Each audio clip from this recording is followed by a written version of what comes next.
Наблюдение. Пациент, мужчина, 53 лет, предъявляет жалобы на изжогу и боли за грудиной. Из анамнеза известно, что в течение многих лет он страдает гастроэзофагальной рефлюксной болезнью. По данным гастроскопии у пациента выявлены признаки крыжи пищеводного отверстия диафрагмы, а также признаки рефлюкса эзофагита. Периодически он получает курсы консервативной терапии антисекреторной, антрацитной, с современным положительным эффектом. В последнее время он отмечает ухудшение своего состояния в виде усиления и учащения приступов изжоги. При гастроскопии, выполненной в нашем институте, по данным гастроскопии, верхней трети пищевода, на слизистой отмечается очаг в виде языка ярко-красного цвета, размером 15 на 5 мм. В области очага слизистая имеет вилезный характер, и при виртуальной хромоскопии нарушений архитектоники сосудистого рисунка не выявлено. Данное изменение слизистой в большей степени соответствовали очаговой кишечной метаплазии. Наше предположение было подтверждено данными гистологического исследования, и таким образом пациенту выставлен диагноз очаговой кишечной метаплазии верхней трети пищевода. Также были отмечены признаки аксиальной грыжи пищеводного отверстия диафрагмы и рефлюкс эзофагит в стадии ремиссии. Планируемое оперативное вмешательство – эндоскопическая резекция слизистой пищевода. Спасибо, Рехан Дмитриевич. План, я думаю, сейчас мы это вмешательство обсудим с нашим экспертом. И, насколько я помню, этого пациента, на каких сантиметрах этот очаг, еще раз, сколько сантиметров? Он обследовался и наблюдался, по-моему, несколько лет у гастроэнтерологов, мы выполнялись исследования, и вот верхняя этого пищевода осматривается очень редкими эндоскопистами, это очень большая ошибка. Впервые мы выявили у него здесь в институте, когда он до нас дошел, этот очаг. А так ему делалось многократные гастроскопии, никто ничего не видел в верхней части пищевода, потому что эндоскоп сразу проводит глубоко. Итак, операционные мы вас хотим услышать, Елена Николаевна, все зависят от нас, мы уже вас видим. Так, пожалуйста, свет. Здравствуйте. Слышно и видно. Да, мы вас приветствуем. Professor Starkov, first of all, I'd just like to thank you for this very kind invitation to your fantastic workshop. It's a great pleasure to be here. Прежде всего, хотел бы поблагодарить вас за приглашение поучаствовать в этом фантастическом мастер-классе. Очень рад быть здесь. I'd like to thank Sina and Yelena for all their hard work in organising the live cases, and all the team in the theatre, whose names I've forgotten already, for all the help setting up these live cases. So thank you very much for having me. Я хотела бы поблагодарить всю команду, всю эту Елену за организацию демонстраций. Я не помню всех имен, но хочу поблагодарить всех участников, которые сегодня находятся в операционной. So you've heard the introduction for the first case. So I'm using a Pentax gastroscope. This is a EG 2990. This is a magnification endoscope with a Pentax EPKI 7000 processor. Сегодня мы будем использовать эндоскоп Pentax. Вы уже слышали презентацию пациента. Это эндоскоп с увеличительной эндоскопией. For all my diagnostic work in the esophagus and the stomach and duodenum, I like to use a cap. I've got here is just a standard 11.4 Olympus soft cap, which is very useful, especially with the magnification scope, so you can get very nice, concise images. Во время своей диагностической работы на верхний отдел желудочно-кишечного тракта я всегда использую колпачок, это мягкий колпачок Olympus. So you'll see in the bottom right-hand corner the eye scan. This is a post-processing imaging that the Pentax scopes have, similar to NDI or FICE. Этот эндоскоп обладает особенностью iScan. Это очень похоже к постпроцессорной обработке, которая есть у Fujifilm, FICE и Olympus NDI. So I'm going to start without any eye scan. This is just high definition white light endoscopy. И я начну выполнять исследование без режима АСК, то есть обычно в белом цвете. And you've heard the history of the patient. Вы уже знаете анамнез пациента. Как-то это не белый цвет.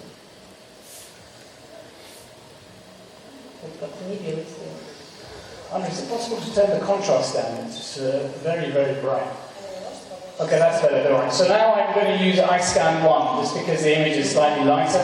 Яркая картинка. Мы будем использовать сейчас АСК первый режим. I'm going to just complete the endoscopy and just show you some very important landmarks. So you heard the history of this patient. This patient has symptoms of reflux. Вы уже знаете анамнез пациента. У этого пациента были симптомы эзофагита. И сейчас мы выполним сначала полностью гастроскопию.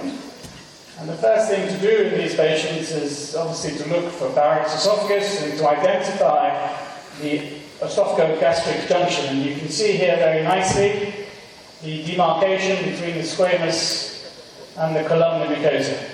И сейчас первое, с чего мы начнем, мы будем рассматривать пищеводно-желудочный переход, учитывая, что у пациента имеется анамнез верхней болезни, выше пищеводной отверстия диафрагмы, и сейчас на изображении у вас пищеводно-желудочный переход. И видно очень хорошо переход от одной типа слизистой в другую. So what I've done here is just, you can see again in the bottom right corner with a bit of magnification. So with this scope you can get up to 136 times optical zoom. В нижнем правом углу вы увидите, можно увеличивать изображение. Is this trying to show you some of the landmarks? So you can see here these very nice round pits. И здесь мы можем рассматривать ориентиры. Сейчас очень хорошо видны красивые округлые ямки. So these are cardio pits, and you'll И see это рисунок слизистой эпителиального отдела. as I pull back the endoscope, Если я немного потяну эндоскоп на себя, very nice these round pits также можете увидеть круглые ямочки in the cardia, and then в you'll see отдельном отделе. just there they begin to change very slightly. They begin to get slightly longer. И сейчас, потягивая эндоскоп на себя, можно увидеть, как медленно изменяется характер слизистой You can see рисунка. here the transition from the cardia mucosa very nicely, and I call this brain matter. So this is what the brain would look like if you look from above. И вы видите, здесь рисунок слизистой уже изменяется от кардиального отдела ближе к пищеводу. Этот рисунок, я называю, очень похож на извилины головного мозга. So that is the top of the squamous-columnar junction. And you Это can уже see сам here отдел перехода пищевода в желудок. just a few mucosal breaks, just there. So this man does have a little bit of esophagitis. И здесь вы видите изменение слизистой, она соответствует эзофагиту. But the reason that he's been put on the life case by these nice people behind me is because of something I don't know if you've noticed on my intubation. Я не знаю, успели вы заметить, как только я вошел в пищевод, но причина, по которой пациент находится сегодня здесь, это то, что было выявлено в его в самом верхнем отделе пищевода. So if you keep your eye in the 2 o'clock position now, И сейчас вот на 2 часах so this is right at the cricopharynx. это практически сразу за глоточным пищеводным переходом. And this is ectopic columnar mucosa, some call it an inlet patch. И здесь находится эктопический участок железистого эпителия. And this is a benign condition, and I think that И это probably доброкачественное образование. 1 in 10 people that we do a gastroscopy on will have these, but a lot of people miss it because they're just pushed through the esophagus and they start looking when they get to the middle of the esophagus. В So this is среднем what у I'm- одного из 10 пациентов выявляются такие участки, но, к сожалению, они очень часто пропускаются, потому что очень быстро вводится эндоскоп и осматривается в основном средняя и нижняя треть пищевода, а верхняя треть пропускается. There is an association with these patches and symptoms of globus. And there are 2 publications looking at, one is a randomized study looking at the role of thermal energy with APC for treating these in patients with globus symptoms. Есть 2 публикации, всего посвященные лечению таких новообразований верхних отделов. с помощью агоноплазменной коагуляции. We have been doing some work in London with one of my colleagues using RF ablation in these patients who have globus symptoms, and the results are very, very variable. So personally, I do not worry about these. The risk of progressing to neoplasia is minimal. У нас в Лондоне у меня была работа с одним из моих коллег, когда мы выполняли радиочастотную абляцию предварительного образования. Но по поводу этого пациента я не переживаю, он не требует такого лечения, поскольку здесь по данной патологии кишечная метаплазия. But I know that you took a biopsy from here. This was intestinal metaplasia, and we can tell that endoscopically. So you can see here I've got ISCAN 2, which Сейчас у нас режим ISCAN 2. Which is a surface enhancement. Это усиление поверхностного рисунка слизистой. A little bit of magnification, and you can see quite nicely here these regular pits. Вы видите, что здесь достаточно регулярный рисунок слизистой ямочек. This shouldn't worry us. Endoscopically, we don't need to take a biopsy. This is consistent with intestinal metaplasia. So, уже по данным этой картины, может быть, кишечной метаплазии, и это даже не требует взять материалов на патологическое исследование.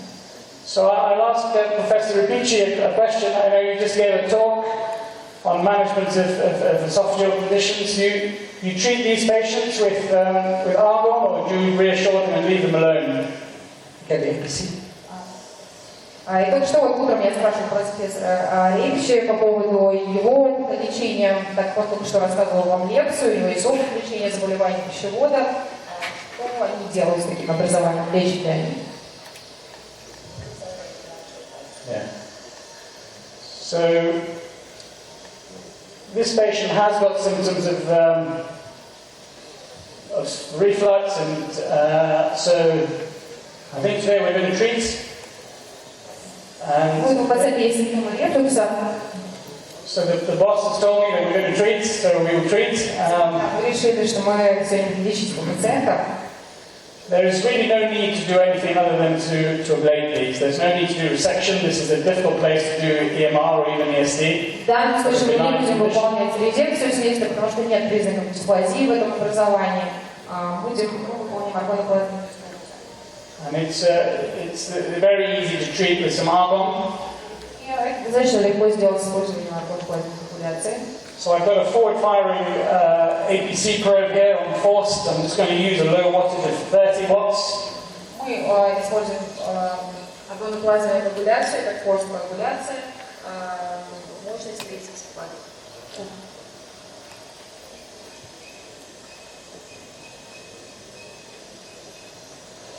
Any questions from the audience? Есть какие-либо вопросы из аудитории? Это гибрид IPC? Нет, мы не будем использовать гибрид IPC, потому что наш эксперт не предпочитает использовать гибридную коагуляцию аргоновую в верхних отделах, именно там, где близко к пищеводно-желудочному переходу, потому что болевой синдром очень выражен после использования гибрида IPC в верхних отделах. Выраженный отек и боли при предлагании. Поэтому он будет использовать стандартную аргоноплазменную коагуляцию. So here I'm just going to it's a difficult position because I'm right in the back of the throat. На самом деле очень тяжелая здесь позиция, потому что практически в глотке находится эндоскоп. Все понимают, что у нас аппарат первый, да? Прекрасно. So if I come back anymore, I will extubate the patient. Да, я тут показываю. Хотел уточнить, потом в другой момент, наверняка наш эксперт гибридная PC, да? Предпочитает эти зонды, других конкретных. Yeah, so Professor Sarkov, thank you for your question. In patients with very short segments of Barrett's, when patients who are post-radiofrequency ablation have small islands of Barrett which are less than 1 centimeter, in those patients I do use hybrid APC. I try not to use hybrid APC in the proximal esophagus or high up, because I often find that patients do get a little bit of discomfort afterwards. And so we do use hybrid APC. It's a very nice adjunct to other thermal technologies such as radiofrequency ablation. Yeah. И АЧК в других отделах расположены сложных дисталия при размерах менее 1 см. Он применяет использование этой методики Haidry Кишечная, разработку пищевода варки. При больших очагах они используют радиочастотную абляцию размером. Да, но мы радиочастотную абляцию тоже скоро будем иметь наконец-то. Да, я утром рассказала об этом. На нашей стороне зарегистрировано наконец-то. So there we go, we've treated this. There's no need to follow this station up. I think this station will need some PPI and some reassurance. Данному пациенту понадобится в последующем только антисепаторный препарат, блокатор протонового пуха и наблюдение динамическое.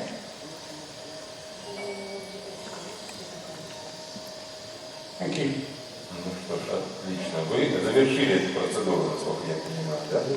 Ну вот обсуждали этот случай данного конкретного пациента. Если бы были признаки дисплазии при гистологическом исследовании, то тогда необходимо было выполнить резекцию слизистой.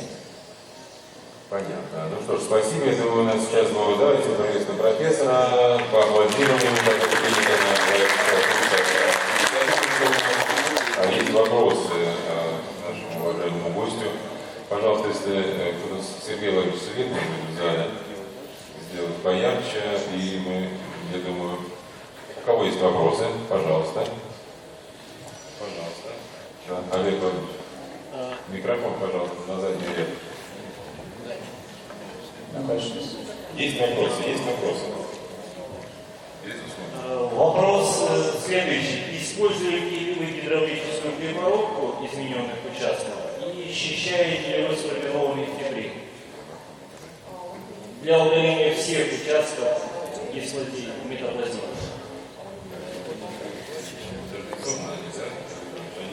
Используют колпачок, потом счищают. No, it's, I don't. In patients in whom we do radiofrequency ablation, sometimes we use the cap to clean the coagulant, so we can do another application. But in APC, because you get a slightly deeper burn, there's no need to scrape the coagulant off, and also you get a lot of bleeding and a lot of trauma, so I personally don't. Yeah. Эта методика используется при применении радиочастотной абляции. При такой методике, которую мы только что использовали, он не счищает колпачком, потому что может кровотечение может быть. And what about Юрий Геннадьевич, не слышно. Задавайте. как насчет введения жидкости по слизистой слой?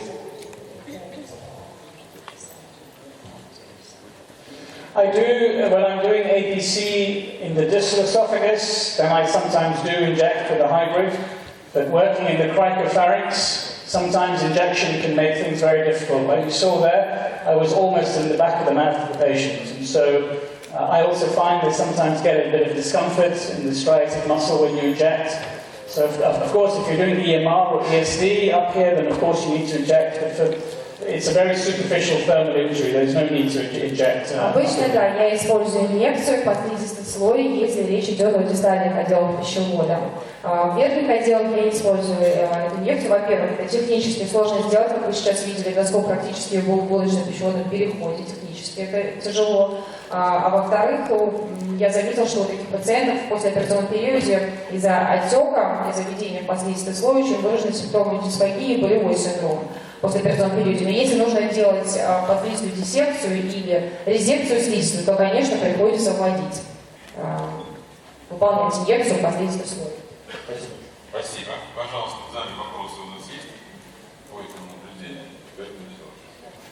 Конечно, хотела спросить, часто ли вы находили аденокарцинома на таких участках, вот, то, что называется перитониальной раки? Часто ли? Очень плохо слышно, погромче. Часто ли находил профессор раки на таких доберных участках аденокарциному, именно вот на участках эндоскопии, по его опыту?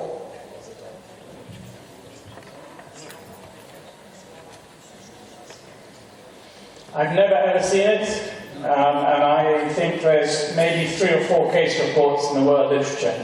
But the risk of this progressing to dysplasia or cancer is even lower than Barrett's esophagus. So it's В very, моей практике такого не было, может быть, вообще существует только 3-4 таких публикаций, когда выявляли карциному в кишечной эктомии. в верхних отделах пищевода, и риск развития дисплазии в этих очагах он еще ниже даже, чем при пищеводе Барта. Очень низкий риск, такие пациенты к динамическому наблюдению подлежат. Спасибо большое, профессор. Я хочу сказать, что в нашем опыте, вот, чем был один такой пациент, когда мы нашли аденокарцином в нашей клинике, на вот когда первому участнику. К сожалению, никогда не был здоровым. Сейчас я не представляю, стоит So that's five cases now. Теперь и таких случаев 5. Спасибо, спасибо. Так, пожалуйста, еще вопросы, кому угодно задать по этому наблюдению. Я вот не читал последние клинические рекомендации, которые вышли американские в ноябре месяце по пищеводу Баррета. Не знаю, удобно ли этот вопрос спрашивать. Наш уважаемый гость смотрел, он же занимается пищеводом Баррета пристально. Есть ли там что-то новое в новых клинических рекомендациях, которые были опубликованы в Американской ассоциации в ноябре месяце? So there's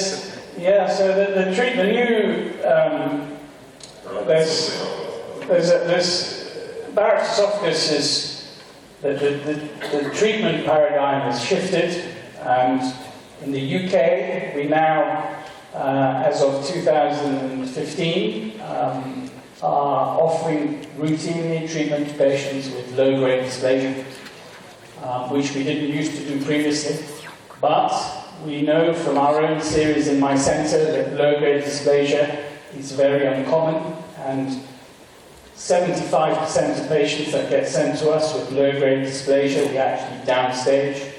So in our centre, what we do now with Barrett's esophagus is on patients with low-grade dysplasia, we find it twice on 2 separate endoscopies, and then in these patients we offer them endoscopic therapy in the majority of patients with RF ablation.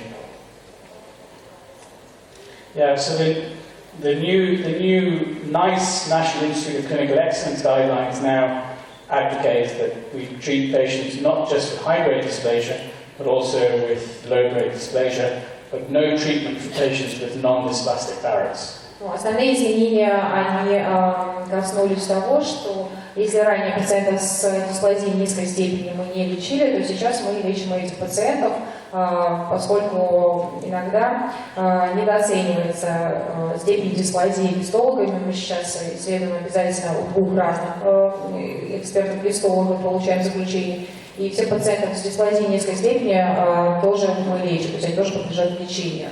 Ранее мы лечили только пациентов с дисплазией тяжелой степени. Если дисплазических изменений нет в связи с этой, эти пациенты не подлежат лечению, не подлежат динамическому наблюдению только.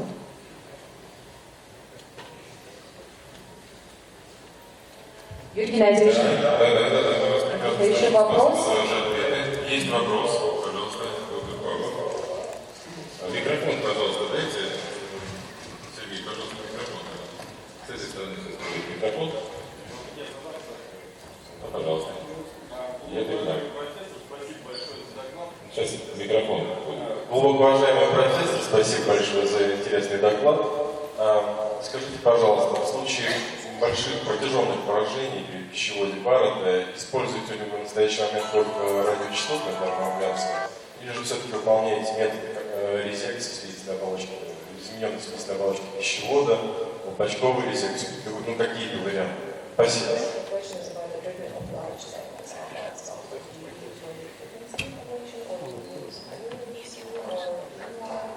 So, yeah, it's a very good question. I think the first thing to say is that we only treat patients with neoplastic Barrett's, so patients with high-grade dysplasia or even low-grade dysplasia. And in our experience, that before we do any ablative therapy, whether it's radiofrequency or APC, 90% of patients will need an endoscopic resection for visible neoplasia. So we know that we have to remove the visible neoplasia first, and then we ablate the rest of the Barrett's. And for long segment Barrett's, in our centre, we have an average length of 6 centimetres of Barrett's in our patients. We use radiofrequency, predominantly with a balloon-based device and then with catheter-based. I know you don't have RF yet in Russia, but it will come. It is very difficult to treat long segment Barrett's with hybrid APC. We did a randomized study comparing the two And even though the outcomes were the same, there were more treatment sessions needed in the patients who had APC. So I will show you a video this afternoon of a patient with 21 centimeters of Barrett's in whom we did radiofrequency ablation in 4 or 5 minutes. If you were to do APC in 21 centimeters of Barrett's, it would take you a long, long time. So, treat. You can, with radiofrequency ablation, you have different catheters. So you have focal catheters. You can treat any size, even millimeters of islands. There's now a through the scope device. So you can treat islands of 5, 10 millimeters very, very easily.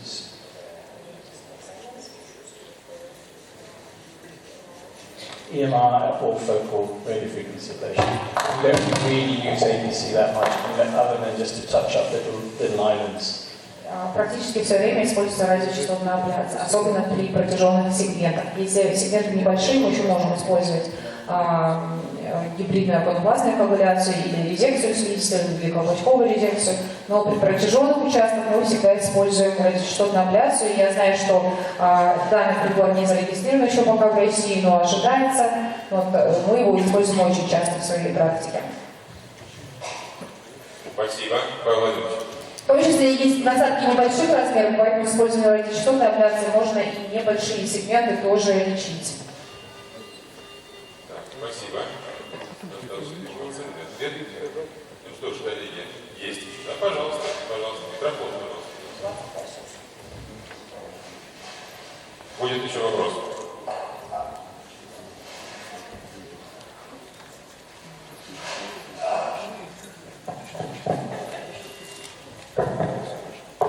Спасибо, интересный очень доклад.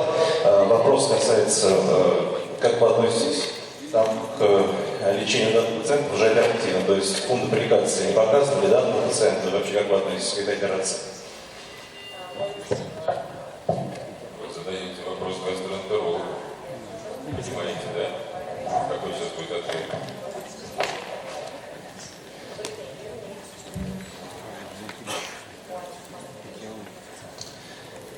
Yeah, I mean, maybe we were talking about Barrett's esophagus, and we know that in 10-15% of patients with Barrett's with acid reflux, they will develop this metaplastic change, which reaches Barrett's esophagus or columnar lined mucosa.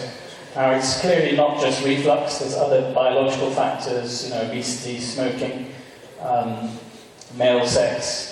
And even though we treat the Barrett's with EMR or with RFA or APC or whatever, or ESD, we don't remove the insults, which is reflux. We treat these patients with PPI.